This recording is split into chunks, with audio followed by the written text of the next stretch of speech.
네, 반갑습니다. 팽룡장입니다. 오늘 시간이 많이 없어서 컷 편집은 안하고 그냥 원컷으로 가겠습니다. 오늘 썸네일의 어그로가 좀 심하죠? 제 영상 스타일을 아시는 분들은 아시겠지만 저는 리스크를 가져갈 때는 확실히 가져가는 편입니다.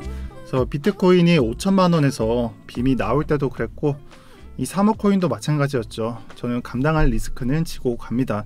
그리고 리스크라는 게 주관화되기 딱 좋은 단어라고 생각을 합니다.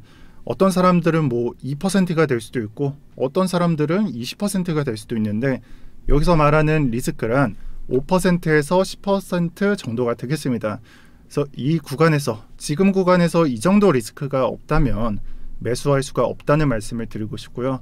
이 부분은 영상 마지막에도 말씀을 드리겠지만 이 리스크에 대한 철저한 정의를 해주시고 영상을 봐주시길 바라며 저는 3-4개월 전에 추천한 코인이 몇 배 올랐다고 홍보를 하지도 않고 그리고 오르는 코인에 대고 불나방을 하라고 말하지도 않습니다.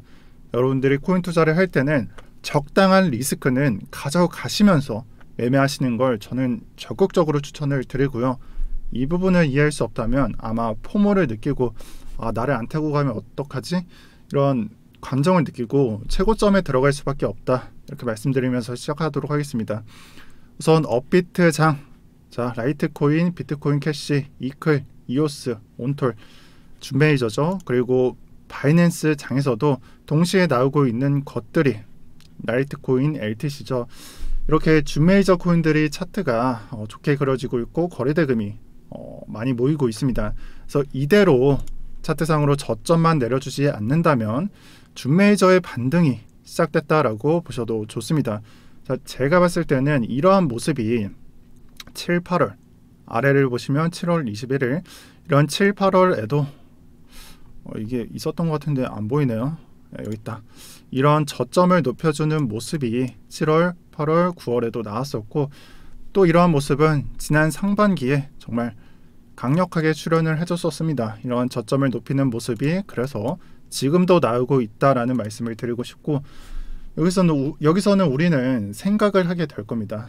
아니 야 이만큼 올랐는데 어떻게 들어가는 거냐고 이렇게 생각을 할 텐데 하지만 추세 추종을 생각해 봤을 때는 지금의 자리가 이 하방 추세의 탈락이라면 그러니까 이탈이라면 자, 이 자리에서 이탈이 발생을 했죠. 이런 추세 이탈에 매수를 들어가야 되고 완벽하게 상승 추세가 깨지게 된다면 그때는 손절이 맞습니다. 하지만 이를 잘 보여주고 있는 것 그러니까 이 하방 추세 하방 압력을 탈출했을 때 들어가야 된다라는 그런 정의를 가장 강력하게 그려주었던 것이 지난 구간에서 5천만원대죠. 40K, 41K에서 강력한 상승이 나왔을 때 이때 비트코인의 매수에 들어갔어야 되는 중요한 자리였고 저 같은 경우에는 이 비트코인이 하락 추세를 깨고 올리는 순간 비중을 강력하게 1차, 2차 들어갔으며 제가 영상에서는 말씀을 안 드렸지만 저는 모든 라이트를 비트로 교환해도 된다고 많은 분들한테 말씀드렸을 정도로 정말 이 구간은 중요한 위치였습니다. 그래서 이러한 차트를 보시고 다시 준메이저 차트를 보시게 되면은 다시 이 준메이저 차트를 보게 되면은 이 단기적인 하락 추세를 이탈시키는 중요한 장대 양봉이 나왔다라는 것을 생각해 볼 수가 있고 앞으로 조정은 이런 방식으로 출현을 하겠지만 자 저점만 내리지 않는다면은 저 같은 경우에는 지금의 차트를 굉장히 좋은 차트라고 보고 있습니다. 그래서 저점을 내리게 되는 게 이런 순간이 되겠죠. 이 구간만 아니라면 지금의 차트는 굉장히 좋은 차트다 라고 설명을 드리겠습니다. 자, 이 다음은 루프링이 되겠는데 이 루프링에 대해서 오늘은 조금 더 깊게 다뤄보려고 합니다. 제가 레이어2 테마에 대해서 오른다라고 생각을 했을 때 지금 만들어지고 있는 차트가 저는 그 레이어2 코인으로 나오는 장세는 아닌 것으로 파악이 됩니다. 그래서 제가 예전에 이 LRC 루프링을 보면서 많은 커뮤니티에서는 게임스탑 찌라시가 돌고 있다 이런 말을 드린 적이 있다는 걸 기억을 하실 거예요. 그래서 며칠 전이었던 것 같은데 이 부분이 기정사실화되고 있습니다. 루프링 게임스탑 코드가 사진으로 많은 사람들 사이에서 공유가 되고 있고요. 사실 여기서 말씀드리고 싶었던 것은 이 레이어2 종목에 대해서 말씀을 드리고 싶습니다. 그래서 많은 분들이 장을 보실 때 뭐 며칠 전 같은 경우에는 NFT면 NFT, 오늘 같은 경우에는 준 메이저가 떡상을 하니까 준 메이저를 보겠고, 이런 식으로 단일 상승 종목에 대한 그런 종목만 보기 때문에 레이어 2는 상대적으로 중요도가 낮게 책정이 되는데, 제가 생각했을 때는 저는 이번 하반기만큼은 이 레이어 2 종목들 강세가 예상된다 말씀을 드리겠습니다. 그래서 여러분들한테 설명을 드리기 위해서, 자 보세요, 이 많은 문서들을 좀 많이 읽어봤는데 설명드리기가 좀 어렵더라고요. 저는 이해를 했는데 설명드리기가 너무 좀 많이 어렵더라고요. 좀 기술적인 것도 들어가야 되고 뭐 보안적인 게 분명 들어가야 되니까 많이 어렵더라고요. 그래서 비교를 하면서 설명을 해보려고 합니다. 우리가 막 1990년 너무 오래전이긴 한데, 여러분들이 3G 폰을 쓰다가 4G 폰으로 넘어오면 어떤 감정을 느끼셨나요? 와, 인터넷 로딩 속도가 이렇게 빠르다고? 완전 좋다, 이런 생각을 하셨을 겁니다. 그리고 정말 20대, 10대 분들은 폴더폰을 쓰신 분들은 없겠지만, 이 폴더폰에서 가운데 있는 뭐 네이트나 그런 오즈, 인터넷을 누르면 엄청난 요금 폭탄이 나오게 되는데, 4G 폰, 우리가 지금 쓰는 5G, 4G 폰은 무제한 요금제도 있고 요금이 상대적으로 저렴하죠. 그래서 이 두 가지만 보시면 됩니다. 3G에서 4G 넘어가면서 로딩 속도가 빨라지고, 폴더폰에서 5G로 요금이, 그러니까 데이터에 대한 요금이 상대적으로 저렴함, 이 두 가지, 그래서 속도가 개선이 돼서 확장성을 갖게 되었고요. 수수료가 저렴해서 이 레이어 2, 이건 기술력이 좋다라고 표현이 됩니다. 그래서 이를 꾸준히 연구하고 있던 게 루프링이 되겠습니다. 그래서 롤업은 여전히 초기 단계의 기술이고, 몇몇은 이미 몇 달째 운영이 되고 있다라는 문서를 파악을 할 수가 있고, 이러한 정보는 사실상 많이 봐왔어요. 제가 레이어 2 코인을 설명드릴 때 L2빗에서 TVL을 말씀드리면서 얼마나 묶여있는지를 설명을 드렸었고, 이때 우리가 봐왔던 게 얼마나 묶여있고 뭐 얼마나 변화했고 이런 것들을 봐왔지만, 오른쪽을 보시면은 레이어 2의 기술 또 목적이 적혀져 있고, 이 기술에 옵티미스틱 롤업, 그러니까 낙관적인 롤업을 하겠다, 또 JK 롤업을 채택을 하겠다, 이런 표시가 되어 있습니다. 그래서 이 부분을 자세히 볼 필요가 있습니다. 제가 기술적인 접근을 안 했을 때는 퉁쳐서 설명을 드렸지만, 이 레이어 2 코인과 ZK 롤업에 대해서 묶어서 설명을 드릴 필요가 있다고 생각을 들고요. 다 같은 레이어 2 코인이더라도 뭐 옵티미스틱, 낙관적이거나 ZK거나 다 같이 레이어 2더라도 ZK에 대해서 좀 더 깊게 파고들어야 한다라고 생각하시는 게 좋을 것 같습니다. 그러한 코인들로는 살펴보면 DYDX 그리고 루프링이 대표적으로 있습니다. 저는 레이어 2 종목 중에서 이런 ZK 롤업에 해당하는 코인은 같은 장세를 받을 것으로 보고 있습니다. 그래서 이 부분은 제가 레이어 2 코인을 나중에 다뤄드릴 때 다시 한번 말씀드리도록 하겠습니다. 일단 여러분들은 레이어 2와 ZK 롤업만 외워두시길 바랍니다.